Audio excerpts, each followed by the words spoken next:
In the dim light of a lavish penthouse overlooking the skyline of New York City, Sean Combs, better known as Diddy, sat behind bars within the confines of jail. The lavish decor and the sprawling view did little to ease the heaviness that hung over him. He had become embroiled in a web of controversy that would shock the music industry and the world beyond. The unexpected twist? He had information that could expose one of pop music's biggest stars. Taylor Swift. It all started on a chilly October evening. Diddy was arrested, the result of a series of financial missteps that had led to legal troubles. As he paced the plush carpet of his living room, he couldn't shake the feeling of being watched. The cameras, the press, the never-ending scrutiny, it was suffocating. But in the midst of his isolation, a thought crept into his mind. What if he turned the tables? Taylor Swift had always been a powerhouse in the industry, her every step scrutinized and celebrated. But beneath the glittering surface, rumors circulated about a darker side to her success, connections to questionable dealings, and a network that extended beyond music. Diddy had heard whispers,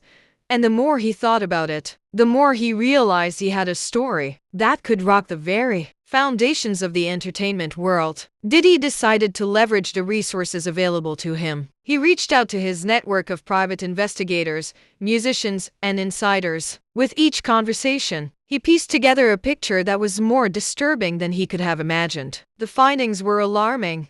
Alleged money laundering and connections to underground parties where the lines between fame and infamy blurred dangerously. As he dug deeper, Diddy uncovered a particular event, a lavish party thrown by Swift in the Hamptons, rumored to be more than just a social gathering. Invitations had been sent discreetly, and the guest list read like a who's who of the industry, including some notorious figures with questionable backgrounds. The whispers surrounding the party hinted at shady dealings, and Diddy was determined to get to the bottom of it. Weeks turned into months, and Diddy's investigation began to take a toll on him. The isolation, the pressure, and the looming threat of repercussions weighed heavily on his shoulders, but he pressed on, fueled by the thought of exposing the truth. He began documenting everything, the conversations, the connections, the evidence. One evening, as he sifted through the files, a message pinged on his phone. It was from a contact who had attended the infamous Hamptons party. The message was simple yet chilling.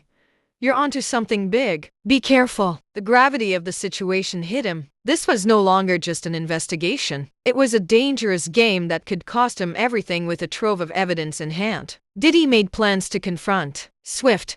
He knew that this wouldn't be a simple conversation. It would be a confrontation filled with tension, and perhaps even